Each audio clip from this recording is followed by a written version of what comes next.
आपको पता है सईदना उमर फारूक रज़ी अल्लाह ताला अन्हु, जिनका जलाल ये था, जिनका रौब दबदबा ये था, उस वक्त की सुपर पावर दो ताकतें, पर्शियन एम्पायर, रोमन एम्पायर, जैसे आज अमेरिका या रशिया हो, ऐसे हालात थे उस वक्त दो हुकूमतों के, पर्शियन एम्पायर यानी किसरा और रोमन एम्पायर यानी कैसर।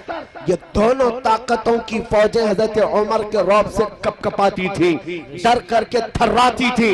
उस उमर इब्ने खत्ताब रज़ी अल्लाह ताला अन्हु की हुकूमत उस वक्त सिर्फ मदीने में नहीं, पूरे अरब में है, मिस्र में है, इराक में है, हिजाज में है, नजद में है, यमन में है, फिलिस्तीन में है।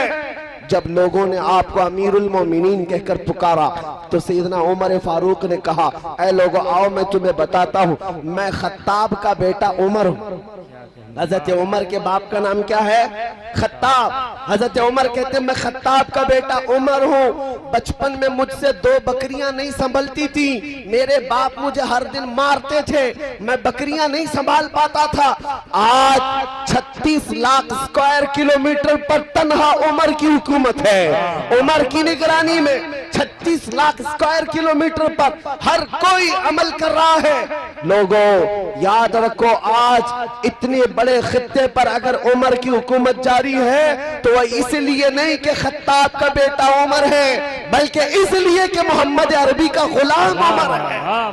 नारे तकबीर, नारे रिसालत, शहीद आजम कॉन्फ्रेंस, शहीद आजम कॉन्फ्रेंस, नारे तकबीर, नारे रिसालत, सुभान अल्लाह। इसीलिए मेरे अजीजों, क्या आज ये अहद करोगे? मौला हुसैन के नाम पर सवाल करता हूँ आपसे, इतना बड़ा जलसा सजाया आपने, इसमें हजारों लाखों रुपए खर्च भी, लोग दूर दराज का सफर करके भी आए और रात की इतनी तारीख हो जाने के बाद भी आप जमकर बैठे हैं।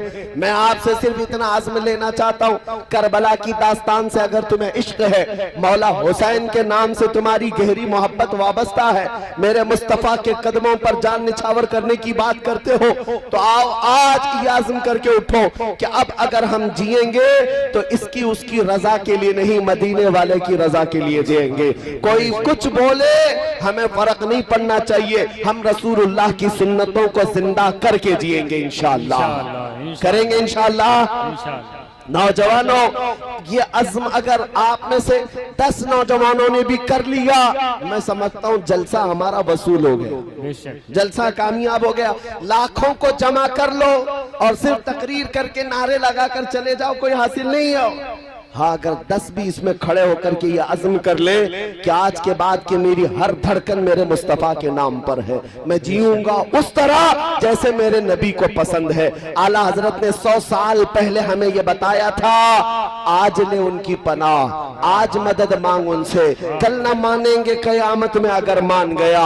और आप सब ने सबसे पहले मेरी तकरीर में पूछने पर एक जवाब दिया, फिर मैं पूछता हूँ जवाब दो, फिर मैं पूछता हूँ जवाब दो। रसूलुल्लाह के नाम के साथ एक सवाल है, वो जो न थे तो कुछ न था, वो जो न हो तो, वो जो न हो तो, वो जो न हो तो, हमारी जिंदगी में अगर वो जो न हो तो अरे कब्र में पहुंच जाओगे।